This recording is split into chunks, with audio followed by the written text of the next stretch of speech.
Hey, my name is Paul Brumbaugh. It's another Sunday, and you're on the edge. I'm sitting back with Valley comedian and new friend, Marc Maple. Marc, how you doing, buddy? Hey man, you got a radio show host voice right there. That's a good ass fucking radio show host voice. Did I just like turn it on for you all of a sudden? It sounded like it. It sounded like, dude, I just turned into a fucking morning zoo radio show right now. This is great. I'm gonna listen. Check it out. Here we go.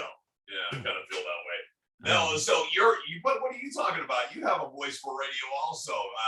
You are co-host of the Maple Bomb podcast. You're also co-producer of Bricks and Hops in Lodi, California, which was a great showcase. Yeah, I said bricks and mortar, didn't I?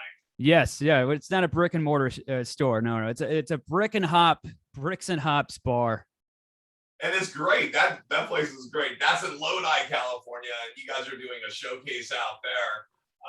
But you have a voice, man. You're doing this podcast. How long have you been doing Maple Bomb for? We just began this year. I grew up in California, so I hated everyone's, Valley voice or where they try to sound like one of those phony punk rock bands from the early 2000s. So everyone tried to sound like a SoCal person here. They try to sound like they're from Blink 182. So I hated those people's voices. Also, you'll like this. I was always a big fan of Phil Hartman, right? In my opinion, he's probably like the most underrated person in comedy. Like he was probably the best guy on SNL because he had such a great voice and he never broke character and he was always fully committed. And he was never the funniest guy in the bit. He was always the guy. They called him the glue back in the day because he made everybody else around him better. So he was always played the dad. He always played the boss. He was basically in every other skit, but he was there to make Chris Farley or Adam Sandler or whoever else better. So I always liked that guy's voice. So yeah, no, I love Phil Hartman, and it's tragic. One of those things that's just crazy in comedy. That things happen like that.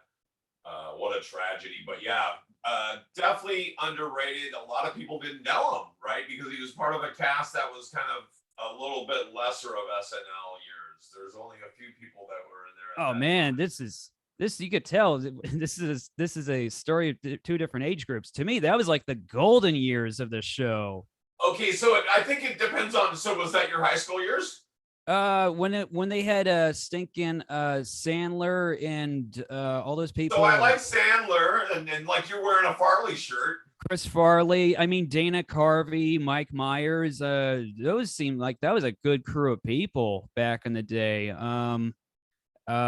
But yeah, those were the good years, and then they had the awkward mid-90s years. But I missed out on the Norm years when he was doing Weekend Update. I found out about that shit years later.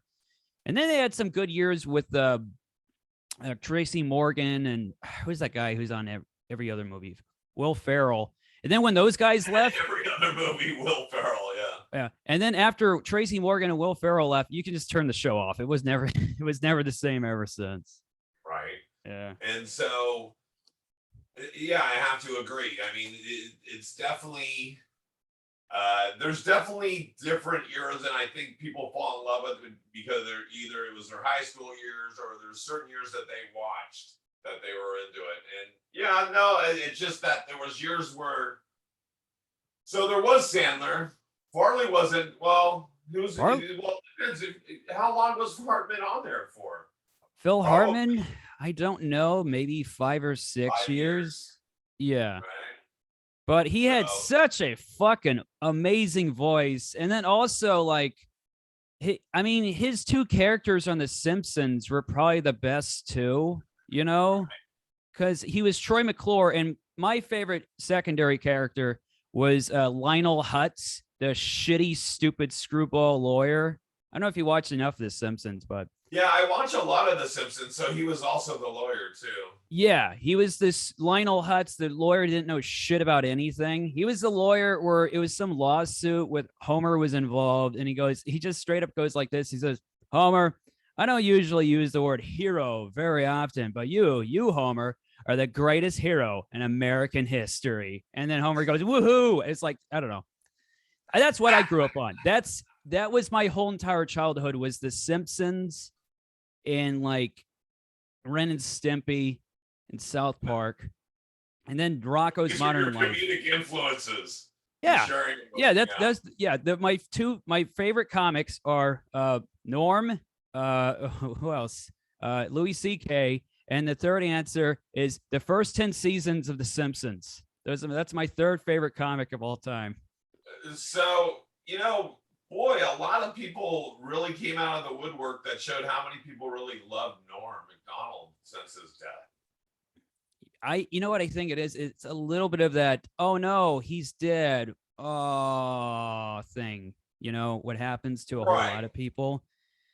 And I know that went way overboard with Robin Williams. I know that kind of sounds a little shitty to say, but it almost felt like what kind of person Norm is. He didn't want that. And I think he didn't really go out of his way to cross multiple things. Like with Robin Williams, what was he in? He did movies, he did this, he did that. He was a good actor. Just kind of was an actor and a stand-up comedian. He was a good actor. Norm, it wasn't, Dirty Work was a good movie, but I wouldn't say he was a good actor, I don't know. Screwed was pretty good. You ever see Screwed? Yeah. It wasn't that. I want to say, who's it? Is that Chappelle in that? No, that's Dave Chappelle and fucking Norm Macdonald. I think Danny DeVito was in it too. Yeah, and Danny DeVito. And Sarah Silverman. That's like Sarah Silverman. Sarah Silverman. Think about that. That movie had Norm, Chappelle, and Sarah Silverman. That's like three nearly, super. And DeVito. That's DeVito. 3.5 men. 3.5 men. Well, 3 men. That's 3 men. I don't know. Wait, no, it's 2.5. Okay. Yeah, because we're not counting Sarah Silverman. We're not carrying Sarah Silverman. We're not going to discourage her like that. It just fell out, and it just sounded like it was going to fly. Hey, man, Sarah Silverman, she's super hot. Oh, she is super hot. She's super hot and funny. Yeah. But yeah, I think back on that movie. I mean, it wasn't the best movie, but I don't know. Anyway, what was I saying? Yeah, Norm, he wasn't the best actor. I think a lot of people forgot about him for like in the mid 2000s because people were like, he was in a bunch of crappy stuff because he was in that crummy ABC show that wasn't very good. And then, but he always had like the best appearances on talk shows. He was always funny on Stern. He was really hilarious on The View because he hated those old bags on there, and they just did not like his sense of humor at all. Like it just did not gel. So he would just go on there and screw up everything. And it was great. Oh, that's funny. And then the things that are showing up on YouTube now, right? Yeah. All these different videos of little clips that people have actually archived or they're refreshing on their list or something because, wow. And then what about, okay, so there's bandwagoners. There's people that jump in after someone dies like Norm Macdonald, where everybody had to do a podcast. Everybody had to do a YouTube video. I think there was Saget, there was Spade, there was Sandler. People had to come out and oh my God, you named all of his friends. Well, I did name all of his friends, right? I named everybody his fave 5 in his book, right? I guess so. Yeah. So, but so no, I know what you're on. I know what you're getting at the bandwagon of someone. Sorry, I got the TV on. I was watching the Raider game. That's this podcast is gone. Let me turn that on. Well, you can turn it on, or at least mute it. That's fine. I didn't hear it. I actually just heard you, but all of a sudden that infinite glow off that side of your face is gone. All right, I'll put it back on. I want to watch the Raider game too. Hey, look, everybody, look. This is the way to do a podcast. You got the Raider game on. I got Love Life Oakland behind me. I've got an A's cup. I'm a Bay Area sports fan. Oh man, if that's the case, I'm going to be guest hosting the Hype Bar today in Stockton. I'm going to be giving away a Oakland A's Matt Olson bobblehead to the guy with the best set. Oh, there you go. Come on out. Okay. I don't know. I'll be there. You've just got me through this advertisement. In the tip jar, and we're going to have a tip jar. So whoever has the best set, it's Stockton. So that means the tip jar plus the Oakland A's bobblehead means you're going to win the Oakland A's bobblehead because they don't ever tip anything in Stockton. Yeah, I was just going to say the actual tip jar itself. No, you're not going to. Nah, I need that. I need that tip jar. You can't win that. That mayonnaise jar goes everywhere with me. Yeah. What was this thing? Oh yeah, Norm. Yeah, there is a bit of a thing where someone dies and then like, oh, I love him afterwards. But me, I love Norm for like the past probably 15 years. I didn't really know much about him. I always thought he was like this guy that was in like crummy movies and stuff, but I don't know. Dirty Work was pretty good too. That's my goal in life. I want to reboot Dirty Work. One You're thing gonna that I learned, one thing I learned about him, after his death is that he liked to bomb. He leaned into bombing. Oh yeah, and I kind of feel the same way because there are sometimes, well, if I do a set and I felt like I just didn't put anything into it and I was bad, then I'll check the tape. And if I notice that, then I'll go, that was just a crummy set by me. I didn't even try. But if I do a set and the crowd just hates me, I'm like, I don't know. I kind of get a kick out of it too. Right. Well, it's you definitely shouldn't get in panic mode. No, stay there, fight the battle. Who knows? Maybe you'll hook them with something after a couple of jokes. You never know. You can always get them back, Oh, you can always get them back. One joke will at least start to get them going, wait, hold on. He's not totally an idiot. Yeah, I said one joke. Okay, I have this joke, and it's not my best joke. It's one of the jokes is it's like, hey, do we have any dads here? Blah, blah, blah. Well, this is a random thought. If you're a father from the McGee family, then you should never name your daughter Big Tits because she may never live up to her name, right? So that's basically the joke. Not the best joke in the world. But one time I forgot to add one part of it. I was like, hey, if you're a father, you should never name your daughter Big Tits. She may never live up to her name. And people are just like, what? Because the joke didn't even make any sense. So sometimes that happens where you leave out one single word or one single thing and it ruins the whole thing and it makes you look like an idiot. And you thought it went totally fine, except you just self-edited yourself there, just took that little chunk out and you're like, why did that go right? No, my friends were in the car like, you forgot the McGee part. I'm like, no, I didn't. Yeah, you did. No, I didn't. And I looked at the tape and I was like, God damn it, fuck. And it was one of those deals where it was at Laughs Unlimited, and it was for the program where you only get 3 minutes, and that was my first joke. Oh, so you were like, boom, I want to get through this and make sure I don't miss my timing or anything else. Yep, and I fucked up the first joke, and it ruined the whole entire set because it made me look like an idiot, like I wrote like a crappy joke, and I'm like, I don't know what I'm doing, and I tried to dig myself out of the hole, but with 3 minutes, you can only do so much in 3 minutes, Yeah, I was actually in any competition in San Francisco in a fairly large crowd, probably 70 people or better. Hey, that's a good crew. Yeah, that was a pretty good for a competition. It was like multiple day competitions, but every show was a competition. And so, the long story short is, performing in front of 70 people, I forgot the second part of my joke. Yeah. Because I actually was watching the comedians go before me, and I go, hey, my set would work better if I take one of my old jokes and put it right in the beginning, because it would be a great segue into what's going on. And so I changed that one joke, and then I couldn't remember where I was. Oh no. And so I kept repeating my setup, and I'm thinking, it's gonna come to me. It's gonna come to me. Never came to me. Ooh, so all of a sudden I just grabbed some other material out of my head and started performing it. And I was like, okay, that went really fucking bad. Oh boy. Well, you know what? You ever feel like this? I always say this. Whenever you say a joke and it gets no reaction, I always feel like I feel like a pitcher on the mound, and I threw the pitch right into the fucking dugout. That's how I feel. It's it's like fuck. It's not just like, oh, I missed it. I missed the mark on that. No, I threw it into the fucking stands or whatever the hell. Right. And if you're in a bar and it's not a competition and it's not a big deal, you can kind of lean into it. And if there's mostly comedians and a few patrons and whatever. Oh yeah, you're like, that didn't work. Boy, do I suck. I should never talk again. You kind of just go, the hell with it, Keep moving along. And you can do that. You can, I don't know, you can lean into those things. But sometimes, at least with me, when I'm doing a bigger gig, like it's a pre-booked showcase, and I've been looking forward to it for a month, and I've been promoting it or whatever the deal is, and then I go and suck. It's hard to wallow in your failure. It's hard to lean into the bombing. Yeah, that is right. I've done a couple of things where it's like, I'm looking forward to it. All right, I'm going to test this one. I've been working on this one, and it didn't go well. And I'm just like, It's like, so you'll try new material at a bigger gig? No.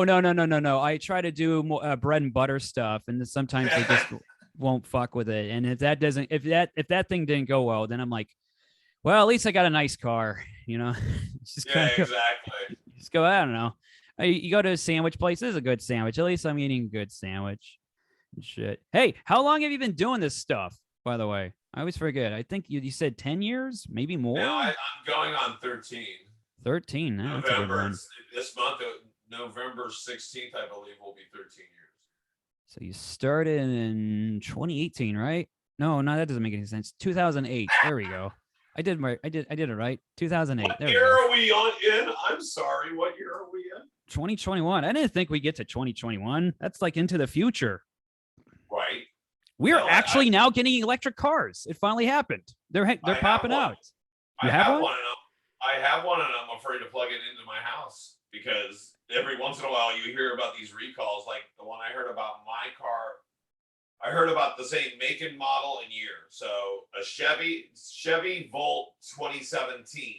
Oh, so you shouldn't. The news one night, and they say, there's a problem with them charging. You shouldn't charge them near a building. Well, guess what? You got to plug it in. It's like a cell phone. You got to plug it into the wall. Man, it's like, what do you mean? Am I to get some like extension cord going out to the middle of a field or something and plug it in and then run it back to the house? I don't know. Anyway, that sounds the other thing. Oh, and after you charge it, you shouldn't store your car near. And I'm like, I like to park my car near my house. Man. Maybe even in a garage sometime. Paulie, I'm gonna let you know, man. I'm kind of a car person. Those Chevy Volts, those were not the deal. Those Well, and so then I call Chevy and they go, it's not your 2017. It's other 2017 Chevy Volts. And I go, how do I know it's not mine? They go, well, it's not your VIN number. It's not ones that are. I'm like, do you have anything documenting which ones and why isn't it mine? Oh man, you got to steal a Tesla. You got to steal one of those new electric. Steal a Tesla, sure. I just need another 20,000 on top of what I got for the Chevy Volt. You got to steal it. You got to steal a car, man. You just got to get away with it. So how do you make money as a comedian? So like you were just saying, I'll come out to the Hype Bar tonight. I'm gonna win me a bobblehead and a tip jar, whatever money's in the tip jar, which should probably be about $7.50 in a bobblehead. Yes. I would guesstimate. So I'm well on the way of getting that Tesla. Yes. Buy a Bitcoin. Yeah, get one. I heard my son owned a couple, and that's right before they went crazy, and then he moved out of state. So shit, he could have had a couple Bitcoins. God damn it. That's what happens when everybody jumps on really early before everybody else. It's like if somebody who started a podcast, any kind of podcast in 2008, man, they're like the biggest podcast right now, except for Robert Kelly. I don't know if you know who Robert Kelly is. So I was the first stand-up comedian to ever have a podcast. Get the fuck out of here. If you exclude my last 6 months of hiatus, this is the longest running podcast hosted by a stand-up comedian. When'd you start? Like 2008. I think Robert Kelly beat you. I think he started in 2006. Really? Yeah. You know what, dude? I think it was called something else. I think he did one with Joe DeRosa. I think he did one with Bill Burr before he was huge back in the day. No, he did one. No, weirder. He did one with Colin Quinn. You know who Colin Quinn is, right? Yes. Obviously, no Colin. What the fuck? Yeah. Because what? My age? What are you saying? Of course I know. Or just because I'm a comedian. You're a comedian. You like comedy. So he's one of the most well. Well, you have the Farley shirt. I actually have his Farley's promo headshot from SNL right there with his autograph on Oh man, I saw the funniest clip of Farley. This was nothing to do with anything in comedy. It was a clip of like the Oprah show way back in the day, like in 1989, and he's in the audience happily applauding along and smiling. I gotta find you that clip. It's not. Oh, I see it. Oh no, I've seen that. Yeah, you see him up in the crowd. He's just sitting there, and he's kind of like, oh, he's having a great time. He's probably coked up or whatever the fuck, but he's just having a ball. What is he doing in Oprah? It was just having fun. It was okay. Here's my theory. It was. Here's my theory. He's from Chicago, right? Wasn't he from what comedy group they called it? I forget. Second City. Second City. So he was from there, and then they filmed the Oprah show in Chicago. There you go. Well, and Oprah was actually, they filmed the early ones, and then also she was a newscaster, like a weather girl for Chicago News. Yeah, there you go. So that's why he was even friends with Farley. Maybe they fucked. Who knows? Oh my god, that'd be hot. That just makes mind. Oh man. Okay, so I think you were one of the earlier podcasters. But I think a few people have you beat because Colin Quinn did this hilarious podcast with Robert Kelly, and it was bad sound quality. You could tell they were just doing it over their phones and shit.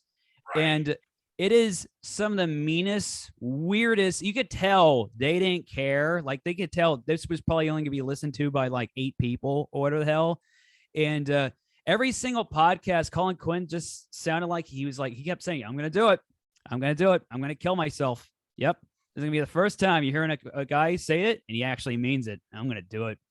And I don't care what you do. And he's like, his jokes to Robert Kelly, and he's a very smart comic, right? Colin Quinn. But his jokes to Robert Kelly, he's like, you know what? You're fat.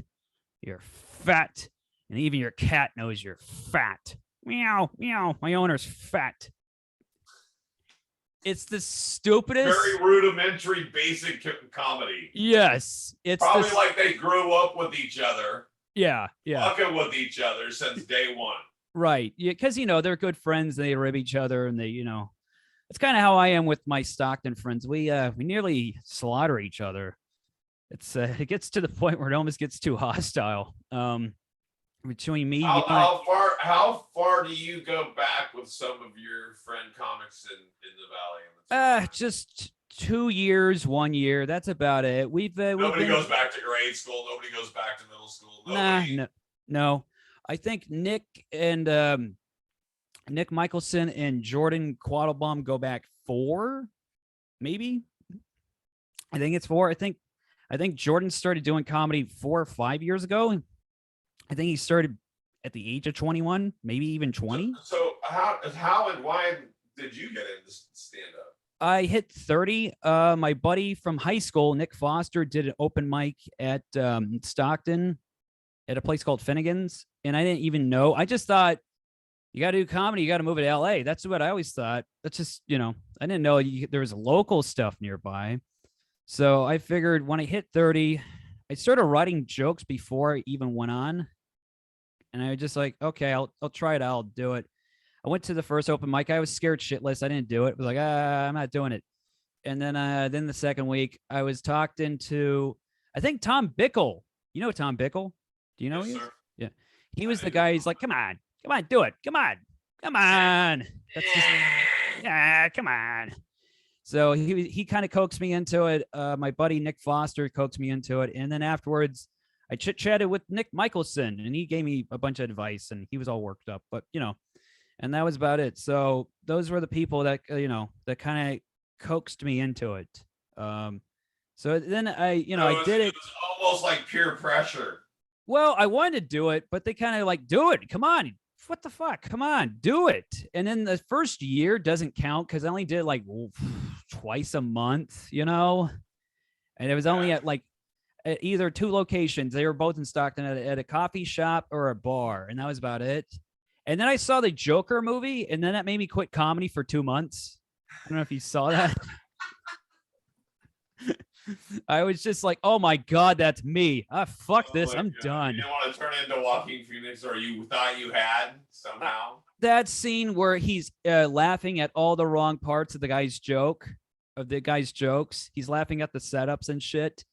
And then he's jotting down the list of things to do on his notebook, like look more comfortable and make eye contact. I have that list because one day I realized I wasn't making any eye contact or anything. So, Well, even with podcasts, I constantly find myself looking down here at the screen at you instead of up here at the camera. oh well, I got see my webcam's off to the side of my big ass monitor, and then my monitor's right here. So that's just how it is for me. But yeah, I've got multiple cameras, but this is like my dead center camera, and it's like I constantly want to look down at what you're doing, but then I realized, oh yeah, it's up here. But anyway, so I started doing. Anyway, I was kind of on and off, and then I started getting the groove of things at March of 2020. I was like, all right, I'm starting to hit my stride. And then what happened during that month, and I was like, fuck. And I did one Zoom thing, and I was like, screw this, I ain't doing any more Zoom. I quit, and that was it. And I started coming back later. I think it was in October, November. Then shit got shut down again, and then I started doing more shit earlier this year in January. And I was doing a lot more comedy with the Modesto fuckers, and I respect those Modesto fuckers. And I should call them by their comedy name, but I'm always just going to call them the Modesto fuckers. You know who they are. Right. And so there was a lot of them going on, and then even kind of things slow down out there in that part of the valley. Yeah. And then things started opening up around February and March. And I think March is when everything really started opening up. And that's when I really started hitting them hard. And definitely this year is the year where I'm like, okay, try to go to the Bay Area, even though it's a challenge for me. Go to Las Vegas. I did comedy in a different state, try to do this, try to go to black rooms, which I was kind of scared of, but black rooms are my favorite crowds. They either, that's what I kind of like about the Valley. You kind of do get a little bit of a flavor of a little bit of everything. Yeah. Depending on where you go. Yeah. I mean, like I noticed that, and you said it's kind of at the crossroads. I'm right here at Highway 5. I could be in Reno in a couple hours. Right. Yeah. Yeah. I haven't done Reno yet, but I was supposed to, but I haven't done it yet. I heard they have a good comedy scene over there.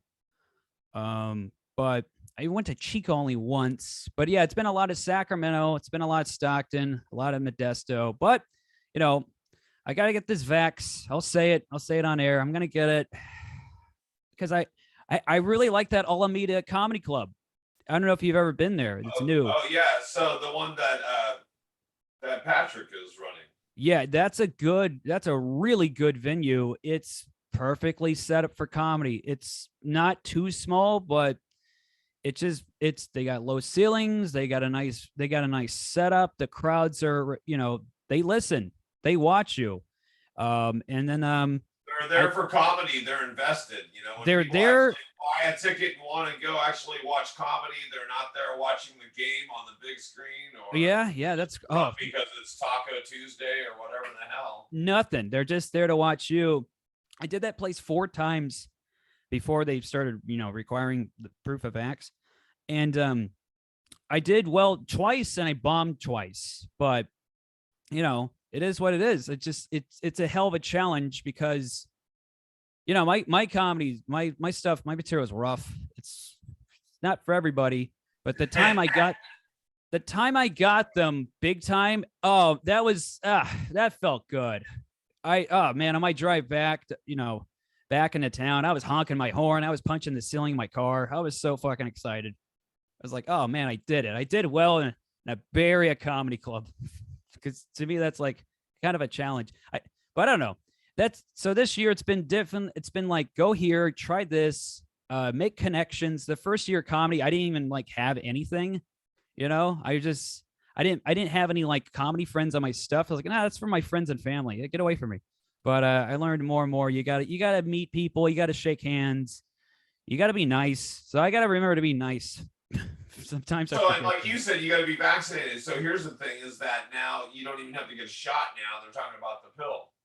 A pill, huh? Yeah, made by Merck. Wait a minute. Okay, so is this the thing? Merck has made a pill. It costs $17 to manufacture. Don't worry, they're going to put it in your mouth for $700. They're gonna pay me No, that's how much they're gonna charge $700. for the pill.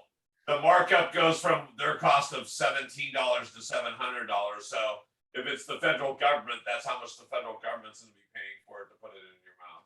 Oh, that's awful. Well, you made that sound. You made that Come on. sound so good at first, and I'm like, forget it. I'll just get the dumb jab. So long, sperm count. Well, that's still not that much cheaper, but yeah, but isn't that kind of funny? Yeah, they screw us on that stuff, don't they? Boy, oh boy, I do they. believe Pfizer's doing one too, and I forget what theirs is, but it's like, yeah, so they're coming out with the pill.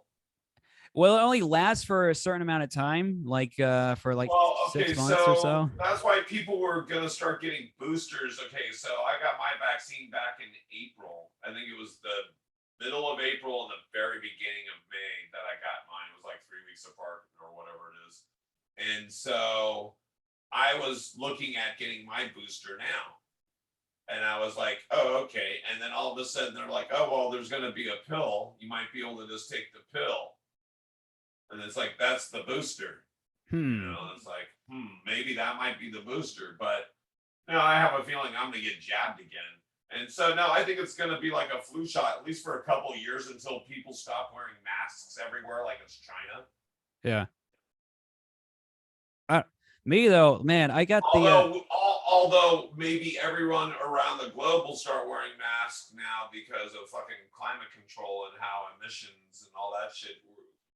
Who knows? Anyway. I'm doing my part. Might be a whole other reason we might be wearing masks. I'm doing my part. I take vitamins. I recycle, and I drive a Civic. So it's not an electric car, but a Civic. There you go. Not a gas guzzling beast. No, it's good. Shoot. Yeah, I was talking off air because I was heeing and hawing about getting the vax and everything. And my family's getting, I think the main reason I'm getting it is because my family's getting it. And I'm like, well, if they're getting it, like, whatever. I'll get it too. But the thing is, yeah, because there's more and more proof of vax, and there's half the spots in Sacramento require it, and then nearly all the spots in the Bay Area require it, except for Tommy T's. I'm gonna be there this Tuesday, by the way. In Pleasanton, really? Yeah. They don't require a vax in Pleasanton. Not at that club. Not at that club. Not at that club. I'll tell you I why. have stories. I have plenty of Tommy T stories, but not in Pleasanton. I actually did a almost a year stint. It was 10 months, I think it was, at the Tommy T's in San Francisco, which everybody goes, San Francisco. Yeah, it was a really nice club for like 10 months. Is it still there?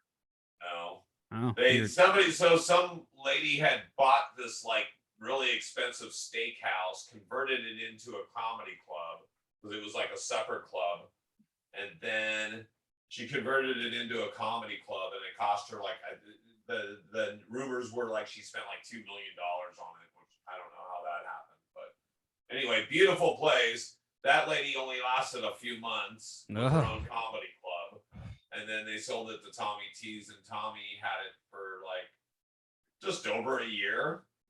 And I think I was in there just before or right after they started and right before they ended. So I was there for like 10 months. I was there for almost the entire run of that place. Wow. And we had I heard there was a Tommy T's in Rancho Cordova, and I hear it's not around anymore. It's like, fuck. Right. There was one, that or Elk Grove or something up there. Yeah. Oh man. Anyway, hey, I'm gonna let you know how to get into that damn Tommy. Do you know how to get in for that weird open mic they're doing now in Tommy T's? No, but you're gonna tell me and everybody else because there's other comedians watching. That's probably the only people watching. There's other comedians trying to get the. You know what? You are right. Who are we kidding? Yeah, let's fucking not even dick around here. It's what the fuck? His name's Jamar Pitts. I think his name's Jamar Pitts. Follow Jamar Pitts. He's on Instagram and Facebook. And the other guy, Colin something. I don't know his name. Shit. Not Colin Quinn. Fuck it. Give me 1 second. I'm just gonna keep giving this. Hey, we're talking with Marc Maple, part of the Maple Bomb podcast. Also does bricks and hops and Lodi, and that's turned into a showcase. That thing's a fucking monster, dude. It's a nice one. Oh man, we got last Friday. It was a one hell. We wanted to talk about one hell of a 1-2 punch at the end of a fucking show. It was Shannon Battle, and then it was Taylor Evans, and those guys. Taylor Evans, I haven't seen him in a while. He's better than ever. He's a total pro. I was a little worried for a second because Shannon Battle lit the place on fucking fire. He's nuts. But I was a little worried for his I was like, shit, I'm not sure. Shannon Battle leaves a pretty big carbon footprint here out in the valley, man. He's on a lot of shows. He's on a lot of everything. He goes all over the place. He is that. I'll say this: that man loves to do comedy because he'll do 3 shows in one night, and he'll at different locations. Right. I mean, if I get 3 shows in a month, I'm like, that's pretty good. He does them in like one night, and he'll drive from spot to spot. I haven't been able to do something like that since like the beginning of my comedy. Bay Area, there used to be like, you could almost schedule it and get like, you could spend 5 hours in the city and hit 4 different mics, but get like 3 to 5 minutes in each one or whatever. It is good to be in the big cities because I was in LA recently, and man, their mic system, it does suck. You got to spend $5 per mic, you know? That's the one part. Where's this? In LA, Los Angeles. Okay. Oh, you actually got to spend money. You got to buy time. Yeah. Which sucks, but you know, that's just how they go about their business and to make money and to stay open. But it is nice when it's like, man, I can actually do like 3 or 4 fucking mics in one goddamn day. You talk about getting some reps in. That's some real shit right there. Spend $20 or something and you're getting them in. Well, you know, just save up a little bit of money. Hey, don't buy beer, you know? Instead of getting beers, just spend money on fucking mics and reps area, you know? Well, and that's what you should be doing, right? Because you're there to try to advance or get better or... And then after like 3 like shows you do in a day, you feel like you have mega powers that day, you know? You feel like, oh man, I can do anything right now. Okay, so if you do 3 sets in a day and the last one happens to go bad, who cares? Oh, good. Oh, that's good. How it is. You don't live by the last set you did was you're only as good as your last set. I used to. I only look at. Yeah, I used to kind of think that you're kind of painting me in a corner now. Well, more and more I do this. I used to think that I'm only as good as my last set, but like because I always looked at it as like I'm a pitcher. I'm only as good as my last outing, you know. But now I kind of look at it as like, I don't know, whatever the hell with it. They just didn't like me that day. Hell with it. Whatever. Fuck it. As long as you record yourself and you check the tape later, then you know that the proof is always in the tape, in my opinion. I don't know why I still refer to this as the tape. But no, but that's what it is. You go back to the film, right? Yeah, you play the game film, right? Yes. And so you go, fuck McGee, big tits McGee. Yeah. Right? Well, yes. That's a callback to the beginning of the podcast, guys, by the way. Oh, for sure. I never do. I just said rewind and start it over. Oh, for sure. But like, there was one time I did a set. I was like, what the fuck that was a bad crowd. And I wasn't even looking at them. I was drunk. I was drunk and I wasn't even looking at the crowd. I was like, fuck, I wasn't worth a shit that night. That was all on me. My God. So you figure, okay, so I wasted my time, my energy. Gas money. Yes, my gas money. My gas money.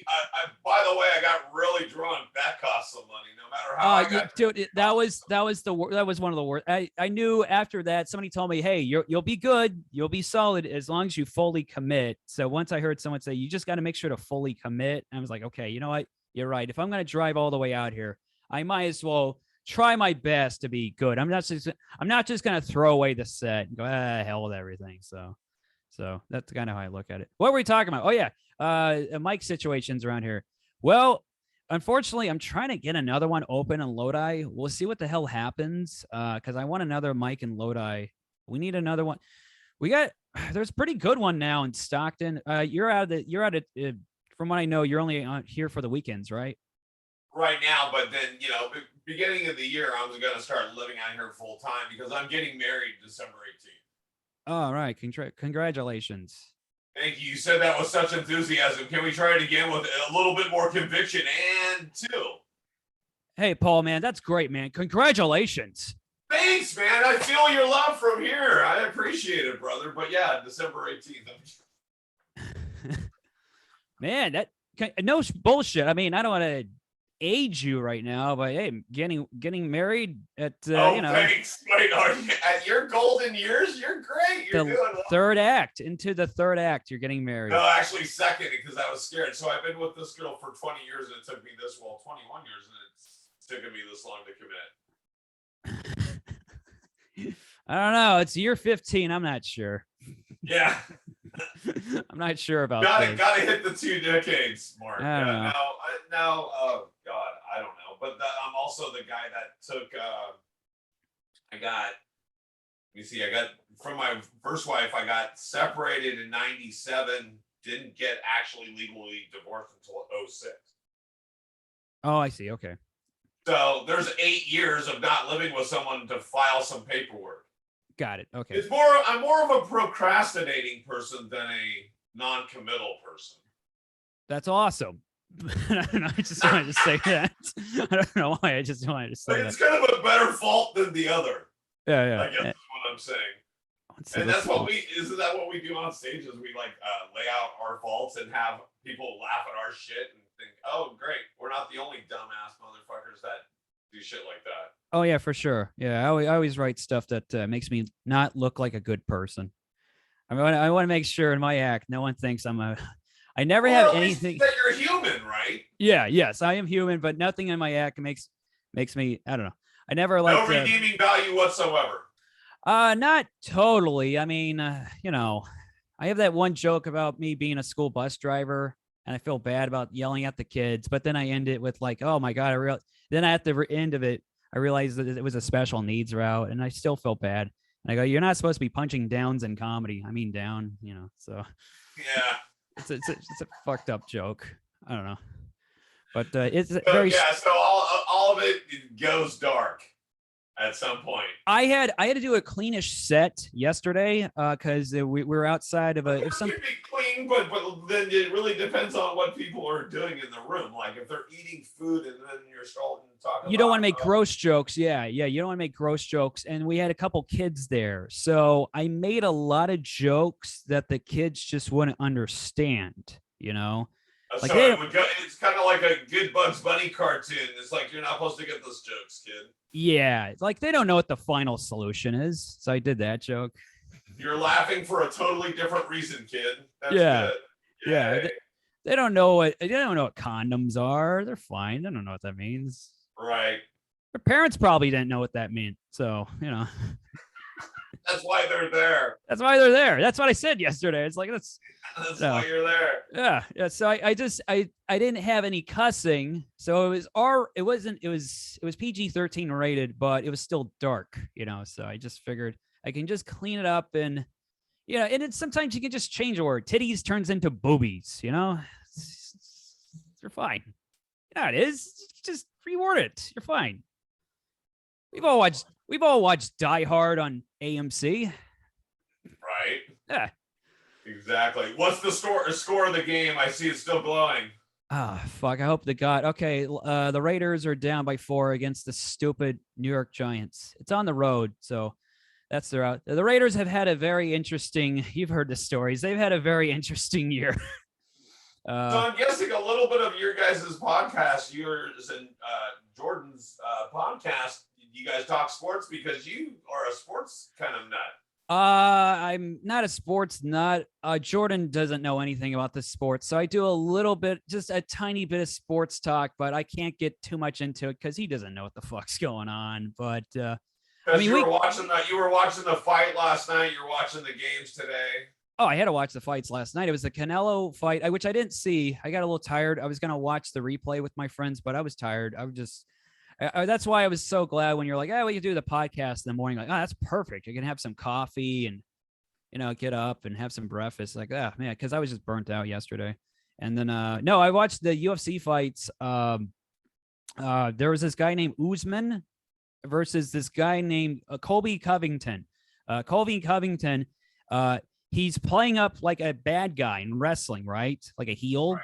And his gimmick is that I don't want to get too political here. That he loves him some Trump, and he wears the MAGA hat and all this stuff. And a lot of people think it's not for real. It's just a facade to get a reaction out of the crowd, which is kind of what I think it is. So every other thing, he's just like, oh man, I'm gonna make this ring great again, and whatever the hell. He's just it's all BS. You could tell he probably watches CNN or whatever the fuck. It's anyway.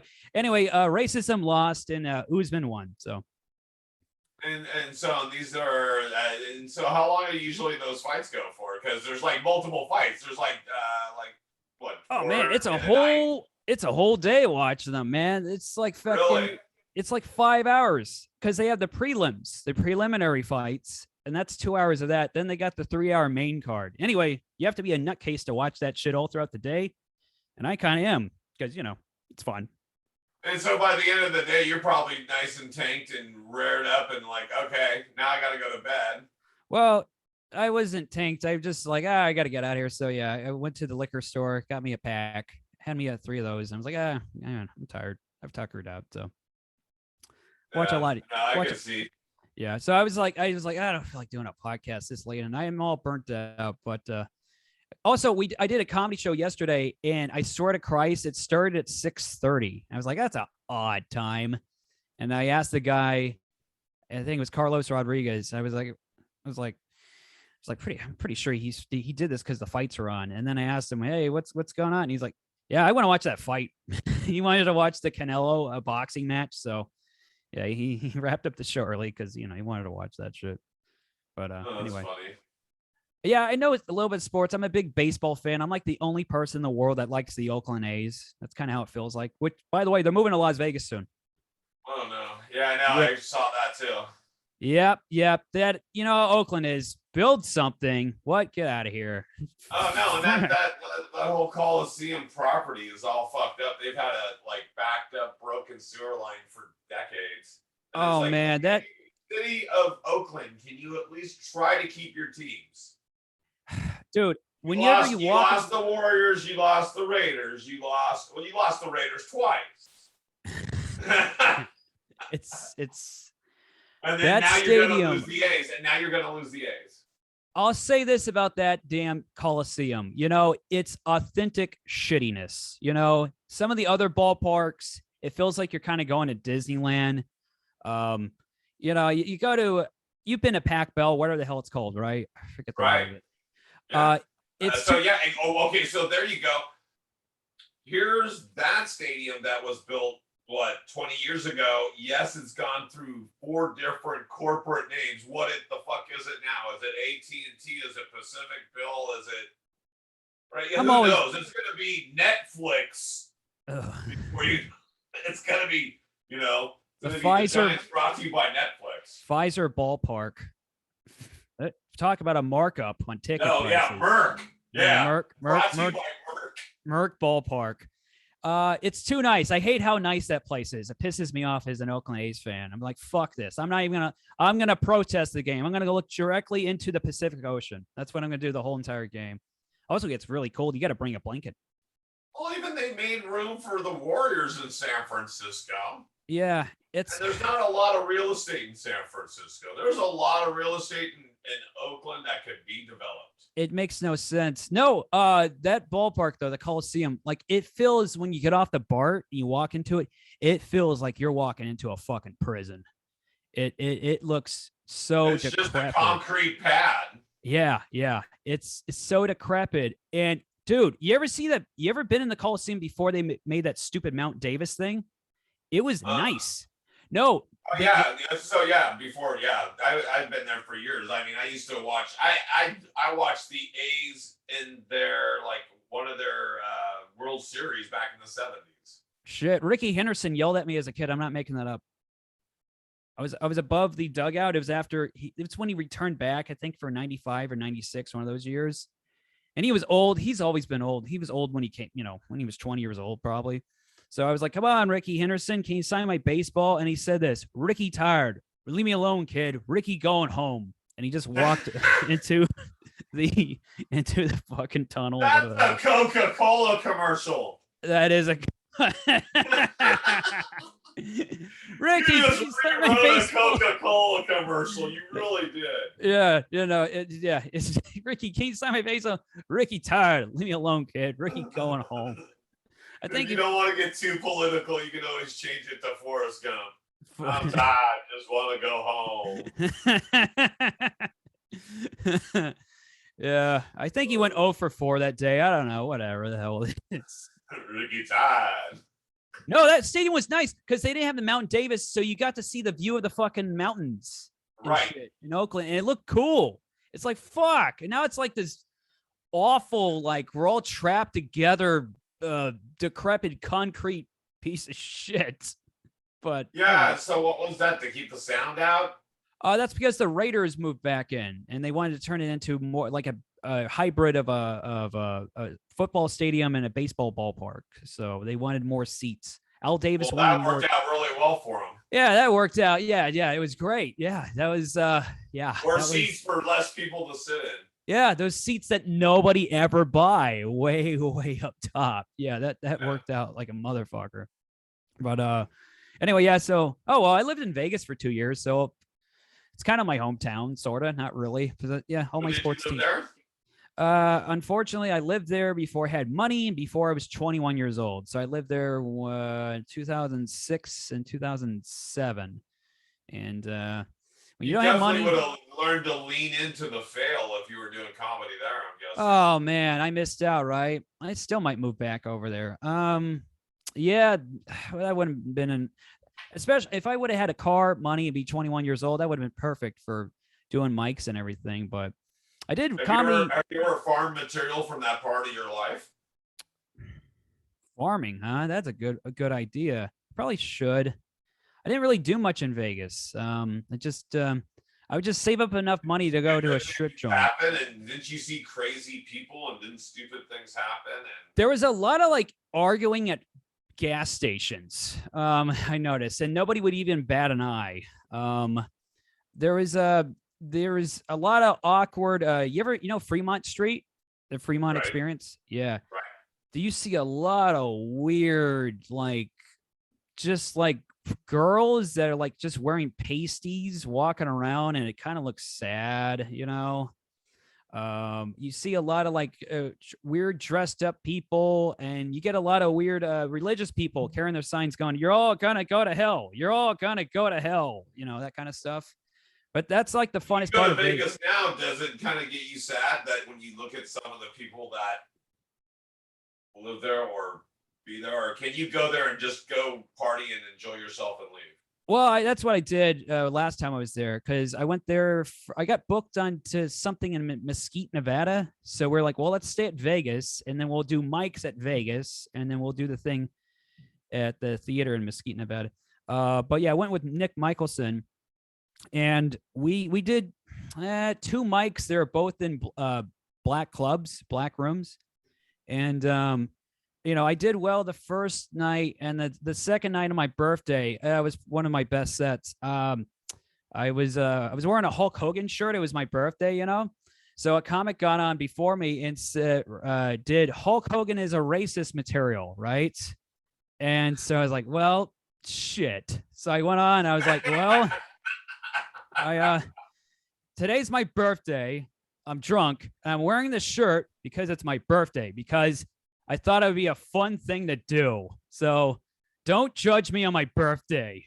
I don't judge you people on your birthday. And I lit into them, and they loved it. So the black crowd. I would have said, it's my birthday. I just got this shirt. Yes, it was given to me by the first comic, or the comic right before me, but I love this shirt. Yes. No, I wore that shirt. I owned it. I put it on, you know, it's my birthday. I'm wearing a Hulk Hogan shirt. That's what I do. I always wear stupid shit on my birthday, you know? There's nothing wrong with a good Hulk Hogan t-shirt nowadays. Yeah. Whatever. And probably get more trouble wearing a Nick Nolte t-shirt. What did Nick Nolte do? I don't know, but you probably get in trouble for it more. He's always drunk, that guy. Is he still alive? Yeah, as far as I know, but it's kind of, has he been canceled? He was before cancel culture. He would have been canceled if he'd done any of that now. What do you Nick know what he Was do? just being drunk. No, I think he was just drunk and disorderly. Oh, okay, Nothing. cool. No. That's fine. As long as you're not like Henry Ruggs from the Las Vegas Raiders and drive your car 157 miles per hour into somebody and kill them. That happened last week, by the way. Oh, jeez. Yeah, that's true. I shouldn't have gone dark. Damn it, I always go dark my stuff. I don't know. Anyway, Las Vegas. Saying, hey, it's Mark Maple again. Mark, how do we keep up with everything Mark Maple-ish? Yeah. Hey, you've done Las Vegas stuff before, right? No. Oh, actually, I have. I take that back. I've done 2 different trips out there, but nothing. I mean, okay, so I've done a couple little bars. I did HempCon out there, which was fun. What? Sorry, say that again. HempCon. Is that like a company? Hempfest. Okay, Hempfest. okay, so that's a convention. Okay, the weed. Okay. Yeah, matter of fact, the group of people that I was with gave the Lifetime Achievement Award to Tommy Chong. Were you one of the people that gave that out to him? Yeah, that was cool. Yeah, that's a good credit. It was nice to meet him, and I felt kind of whenever I've met people that are really famous, I've gone starstruck. Really? And I have a problem talking to them. Yeah, I mean, I got starstruck when I ran across Greg Maddux from the Atlanta Braves. I don't know why.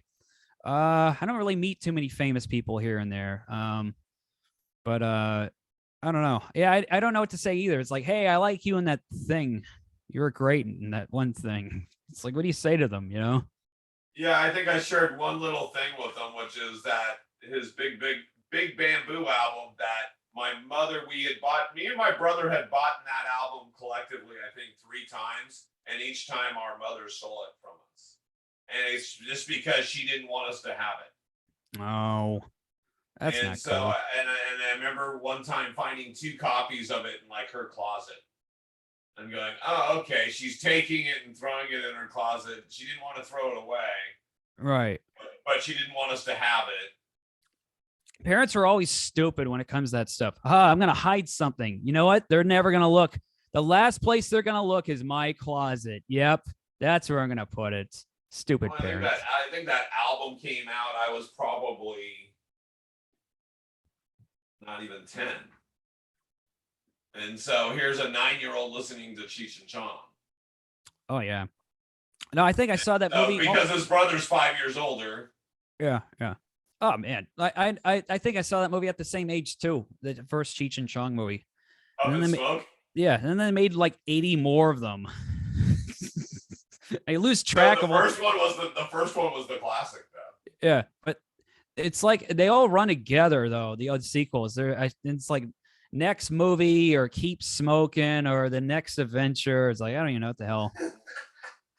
Weed comedy. Infinity Wars. They all get all mixed Infinity up. Wars. Yeah.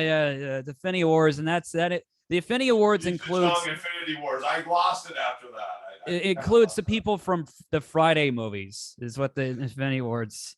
Who else does weed comedy? Seth Rogen. I don't like Seth Rogen, but he's included in the Infinity Awards. My favorite weed comedies is Half Baked. Half Baked, yeah, that one's underrated. I know Dave Chappelle himself doesn't like that movie, but I do. So the hell with it. Stupid. I still quote lines from it once in a while, or I'll still refer back to it. Different Farley movies. I wouldn't consider them stoner movies. What about Harold and Kumar? I didn't like those ones. I wasn't a fan of those ones. And then was it Harold or whatever just came out as being gay? No, Kumar came out as being gay. Damn it, I don't know which one's which. Cal Penn. All I know is Cal Penn came out. Okay, Cal Penn. Okay. He came out of the bullpen. He came out of the bullpen. But I'm like, isn't he 30-something years old and he's coming out? Isn't that a little? Well, that's great. I'm glad he did. But wow. Oh man, he was in the Van Wilder sequel. He was the ladies' man in that one. Yeah, right. He lied. How dare he? Yeah, The Rise of Taj. Yeah, I didn't see that one. But no, I think the Friday movies were underrated. The third one was the one everybody hated, Friday After Next. That movie is so stupid and has no plot. that I like it. And if you look like the talent in it, it's like Mike Epps, Cat Williams, John Witherspoon, rest in peace. There was like nothing but comics in it. Even like some of the other like side characters, you could tell they were just like comics thrown into it. So I don't know. I met John Witherspoon once at Tommy T's in San Francisco. Oh shit! I bet he was a sweet guy. He was, and it was about the same time I met Tommy Davidson from In Living Color. That was a good show. That was actually a pretty good show back in the day. Yeah, it was. And it's weird because like at the time though, like the biggest star from the show was a white guy. What, Jim Carrey? Jim Carrey, yeah. But that was a pretty good. David Allen Greer was fucking good on that show too. Yeah, that was a good ensemble cast, and then all the Wayans. When I talk about the Wayans, my kids don't know who any of those Wayans are. Oh man, there was like 30 of them back in the day. By the way, the guy's offspring. I think there's a David Wayans Jr. that's in a bunch of crap now, right? Yeah, now it's Marlon and Damon or whatever. It's the two sons of the two of those. Marlon's actually Marlon and Damon. Yeah, Marlon's actually like a decent actor. actor. They're the guys from what is it, like Paranormal Activity or not Paranormal, the knockoff one, the Haunted House. The one that was it's a spoof of it. Oh, I don't know. And what's the other one? It's not Scream, but there's a couple of them where they've done a lot of movies. There's also the ones that did White Chicks, right? I never saw White Chicks. So it's both of those guys are both Wayans, right? Yeah. So anyway, they're the offspring of the other two. And there was 3 back then that were famous. So there's like 5 that now do comedy or have been involved in movies and comedy. Plus there's Kim Coles, which is is their sister. Oh man. And she's a female comedian from back she was one of the ones on In Living Color. All I know is in Scary Movie 2, because they were involved in that. They made they were called Scary Movie. Sorry, I was fucking you over. I should have just said Scary Movie. Okay. Yeah, they did Scary Movie 1 and 2, and then the Zucker brothers took over. But that was when the Zucker brothers were past their prime. They the Zuckers. They did Airplane and Naked Gun, that kind of shit. But that was when Basketball was a fucking great movie. They did that one. I think that's an underrated. That was absurd, but I liked it. It was funny. That one was the one where they won the big game, and then the announcers, it was Bob Costas and Al Michaels. That was also Matt and Trey Stone, wasn't it? Matt and Trey Stone. And that was the one where the announcer was like, it was Al Michaels. He goes, "Oh my God, I've never been this excited before." And then Bob Costas, "You think you're excited? You should feel these nipples." And they just that was a very the best announcers in a stupid movie like that has to be what's his name from Arrested Development, Jason Bateman, and what's his name in the Dodgeball movie? Yeah. ESPN, the Ocho.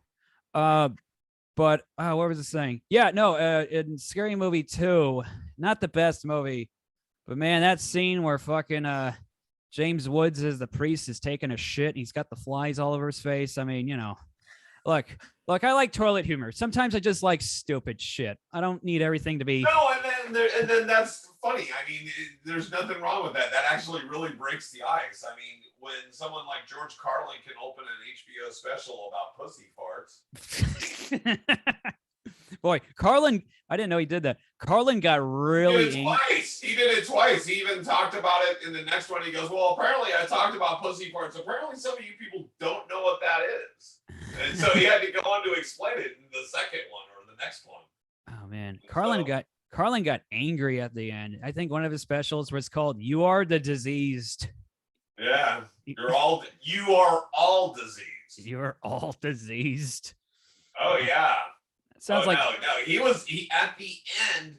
I think definitely stage was his therapy.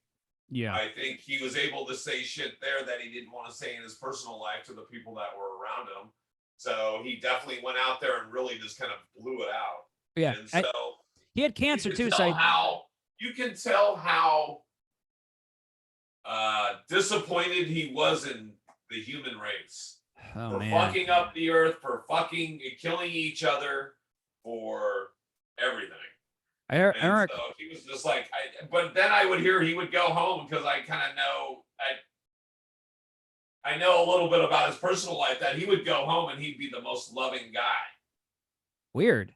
So he get it all out of his system on stage and then come home. And in his writing and all that shit. And it's not that he wasn't disappointed, because I think he was, but I don't think he walked around like a crotchety old man Okay. in his regular life. But he did that on stage. Even like when I met, you talked about Robin Williams earlier, I'd met him 3 or 4 different times. Every time he was so quiet in personal life, but then as soon as a microphone or a camera was on, pop! Shit. Hey, you saw me like a couple weeks ago in that Stockton. I was bummed out about something, right? At the damn Kill Fear thing. And I was really bummed out. And I was like, I don't even feel like getting on. And I don't know. I wrote me out a set. That was probably one of my favorite sets I ever did, because I just kind of let loose and I just went after it, that night. So sometimes you can harness something, whatever you're not feeling good about, and you get it out, just get going and try to get some people to fucking laugh and entertain some people. So, well, sometimes that's what we need more than they need. Yeah. Sometimes or it's kind of a two-way street. I've had problems where I've had like not feeling well, having some sort of whatever issue, like either panic attack or this and that, and then I grab a microphone and all that shit just goes away. Yeah. Or you're having a great day, then you have a shitty set. You're like, well, I'm gonna go back to my great day. Yeah. I wish I could do that. I can't do that as much. Oh man, that'll fuck my day up. I'll drive home and be pissed off. Oh shit. Hey, can we wrap up soon? Because I gotta. We can. Matter of fact, we've been going really long. Hey guys, I've been talking to Marc Maple. Marc, tell us how we can catch up with everything you do. Follow me on Instagram at Madman Maple. That's a good handle, right? At Madman Maple. That's easy to remember. I'm also I'm on the Maple Bomb podcast. That's on YouTube, Spotify, and iTunes. Bomb is spelled B-A-U-M. And also, Madman Maple on YouTube. I do beer reviews. I have a few comedy clips here and there. And I believe that's about it. I'm on TikTok as well, at Madman Maple. All universal. That's how it should be. And all that stuff is all down along the bottom. Don't worry, by the time you guys see this, it will be all along the bottom. Thanks again, Marc, for hanging out with us. That was a long set. I don't even know how long we went, but we'll find out in post. My name is Paul Brumbaugh. Keep standing up, guys. We'll see you next time on The Edge.